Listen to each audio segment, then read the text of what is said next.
Você que quer ser consultor, você que é advogado, contador, consultor que está no mercado, você tem uma lista de perguntas? Uma lista de tópicos a serem questionados e investigados quando o assunto é due diligence?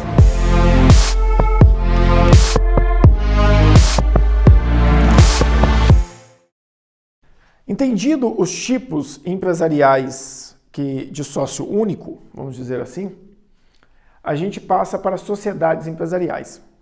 Vocês podem ver que a lista é um pouco extensa, porém, ela está aqui simplesmente para vocês terem um entendimento do tamanho e das possibilidades. Mas se atente apenas para duas: sociedade limitada,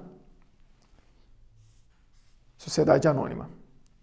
E sempre tenha no radar a sociedade em cota de participações. E as outras, Carlos, são relevantes? Sim, estão no código e podem ser usadas. Um exemplo: sociedade comandita simples, onde o comanditário ele tem responsabilidade limitada. O comanditado ele tem responsabilidade ilimitada. Então, existem possibilidades, pode até ser o inverso, gente, desculpa, mas aqui é muito pouco utilizado mesmo. Mas eu acho que é exatamente isso que eu falei. Então, eu tenho a sociedade comum. Eu uso a sociedade comum? Sim. Você pode ter um projeto, um contrato entre partes que está iniciando, que de fato não precisa de ter uma personificação. É apenas um contrato que prevê as regras entre aquelas duas partes que estão iniciando um projeto. Pode ser muito interessante para um cliente seu que está investindo em uma startup, um pequeno projeto, que ainda não tem CNPJ, é apenas uma possibilidade, ele está financiando uma pesquisa. E lembrando de financiamento e pesquisa, a gente tem lá a lei do bem, que pode ser um benefício. Lá na primeira aula, se você não assistiu, volta lá.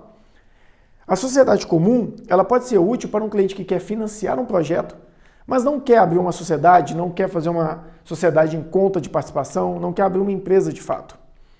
Então, ele pode fazer um contrato até que esse projeto tenha robustez para virar uma empresa e começar a realmente realizar vendas ou compras de forma formalizada. Sociedade simples, sociedade profissional, sociedade entre profissionais. Então, sociedade simples você vai ter muito mais em caso de sociedades profissionais. É relevante? Depende do tipo de consultoria que você vai prestar. Vai prestar consultoria para um escritório de advocacia? É importante você entender a questão da sociedade simples, que é a sociedade de profissionais.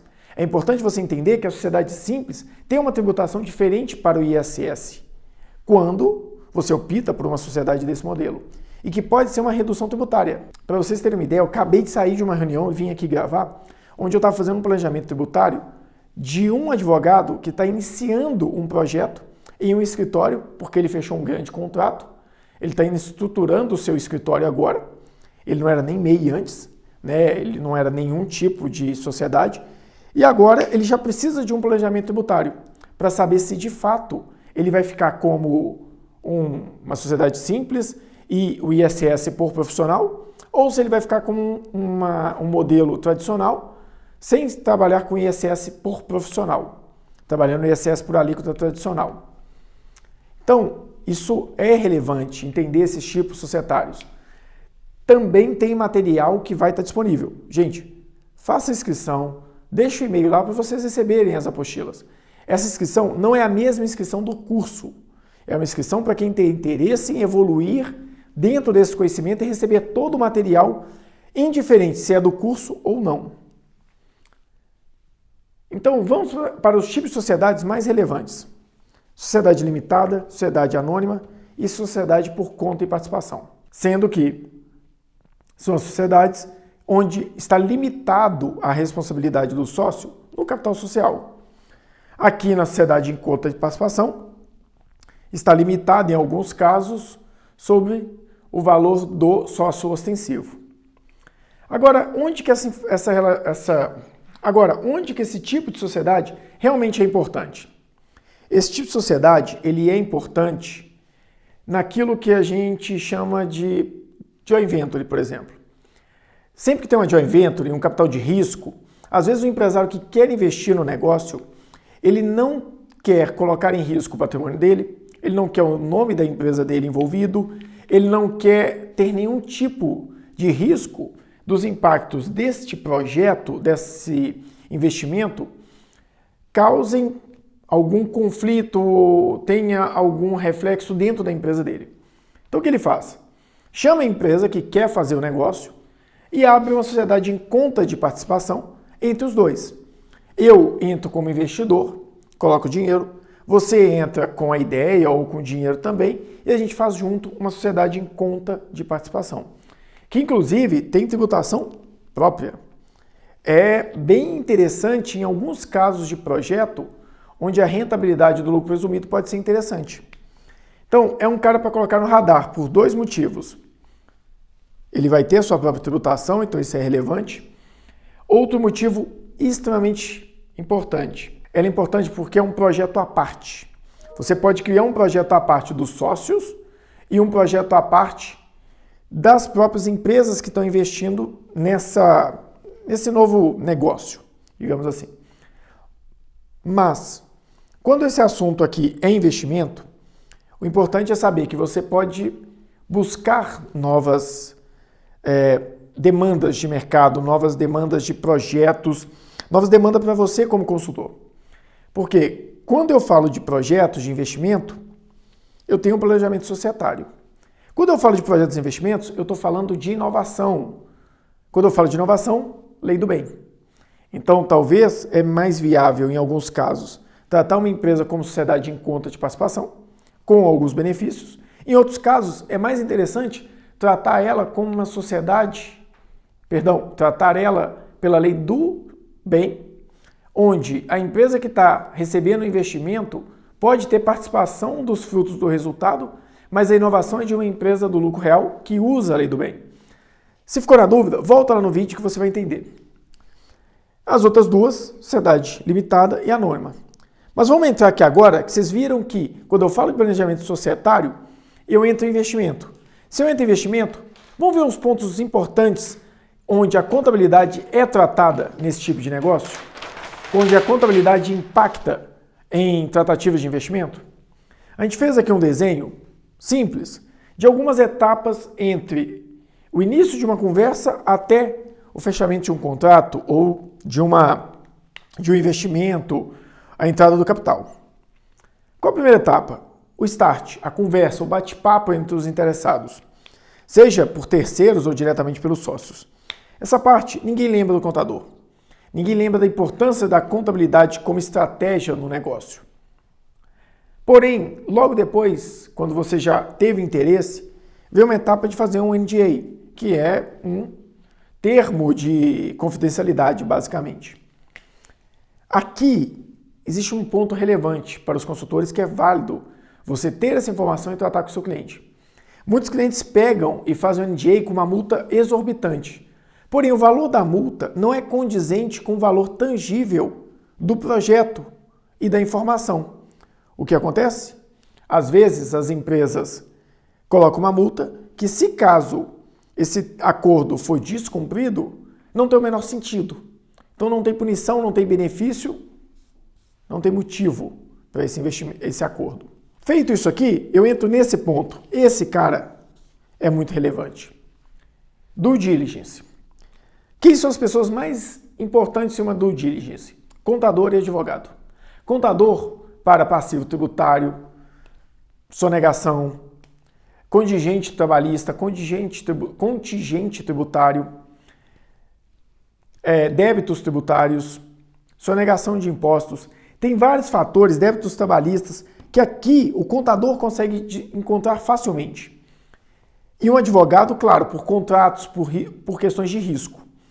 Agora aqui, você que quer ser consultor, você que é advogado, contador, consultor que está no mercado, você tem uma lista de perguntas, uma lista de tópicos a serem questionados e investigados quando o assunto é due diligence? Quando seu cliente pede para dar uma olhada em uma empresa?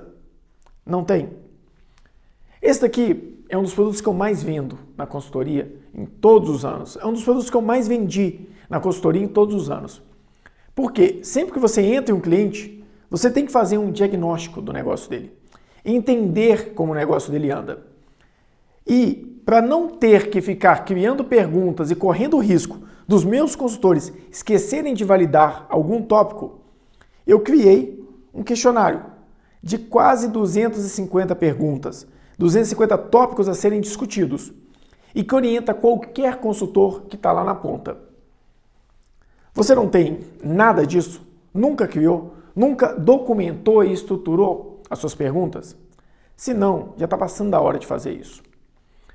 Se você tiver interesse nesse assunto, faz o seguinte, faz a inscrição lá na segunda etapa do curso, faz a inscrição para conseguir todo o nosso material do curso de formação em consultoria empresarial.